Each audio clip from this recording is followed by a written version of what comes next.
नमस्कार, मैं प्रांशी राठौर और आप देख रहे हैं नेक्स्ट 9 न्यूज।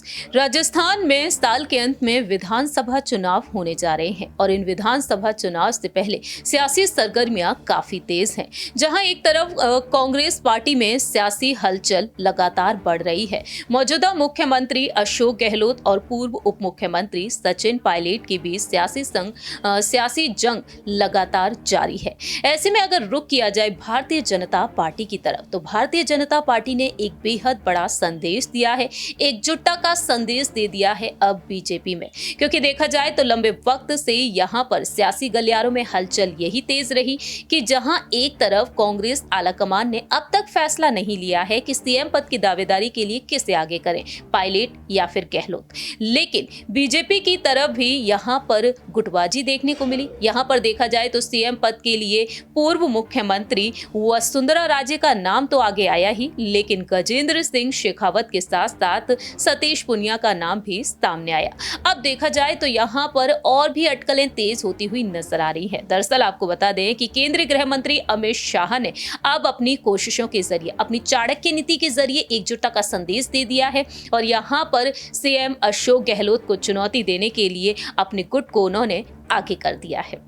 दरअसल हाल ही में बीजेपी के विभिन्न धड़ों ने एकजुटता का जिस तरह से संदेश दिया है, विधायक दल के नेता पर राजेंद्र राठौड़ की ताजपोशी के समय सभी गुट एकजुट दिखाई दिए और ऐसे में वसुंधरा राजे ने भी सभी को चौंका दिया। ओम माथुर, गजेंद्र सिंह शेखावत, सतीश पुनिया, सीपी जोशी, अरुण सिंह एक ही कतार में नजर आए और राजनीतिक विश्लेषकों का कहना रहा कि यूनाइटेड फ्रंट तस्वीर का सकारात्मक मैसेज गया है और अब इन लोगों के सामने सबसे बड़ी चुनौती सीएम अशोक गहलोत से लड़ने की है। राजस्थान में इस साल यानी कि 2023 के अंत में विधानसभा चुनाव होने हैं। सिर्फ 8 महीने ही बचे हैं और ऐसे में वसुंधरा राजे का जो कैंप है वह लगातार मांग कर रहा है कि सीएम फेस अब उन्हें घोषित किया जाए।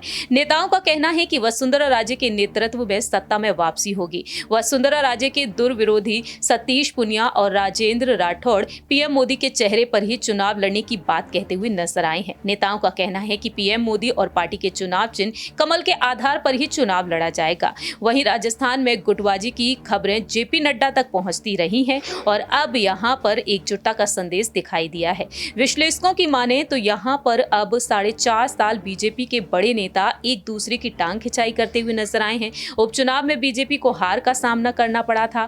अब यहां पर यह देखना होगा कि सतीश पुनिया जो अब पूर्व प्रदेश अध्यक्ष हैं, उन्होंने यहां पर कहा कि प्रतिपक्ष का नेता ये अपने आप में ऐसे समय में महत्वपूर्ण हो जाता है। कांग्रेस के कुशासन और जंगलराज के खिलाफ 2023 में हम संघर्ष करते रहेंगे। पार्टी के एक मुख्य कार्यकर्ता के नाते मेरे जैसे छोटे एक सामाजिक कार्यकर्ता और किसान परिवार में जन्मे कार्यकर्ता को दुनिया के सबसे बड़े राजनीतिक संगठन और भाजपा के मुख्य कार्यकर्ता की जिम्मेदारी मिली है।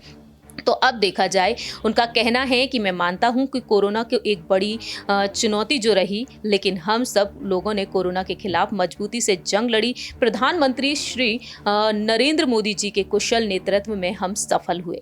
अब देखा जाए तो यहाँ पर जिस तरह से उन्होंने अपनी बात रखी है, अब गहलोत से उन्हें एक बेहद बड़ी जंग लड़नी है। यहाँ पर देखना ये दिलचस्प होगा कि वसुंधरा राजे को वाकई में आगे किया जाएगा सीएम पद की दावेदारी के लिए। वह पहले भी मुख्यमंत्री के पद पर रह चुकी हैं। सचिन पायलट को भी वह चुनौती देती हुई नजर आती हैं, तो वहीं सचिन पायलट बीजेपी खेमे को। अब देखना दिलचस्प होगा कि आखिरकार यहाँ पर क्या कुछ अहम फैसला लिया जाएगा आने वाले वक्त में। इस रिपोर्ट में इतना ही। बाकी की तमाम अपडेट्स के लिए आप देखते रहिए नेक्स्ट 9 न्यूज।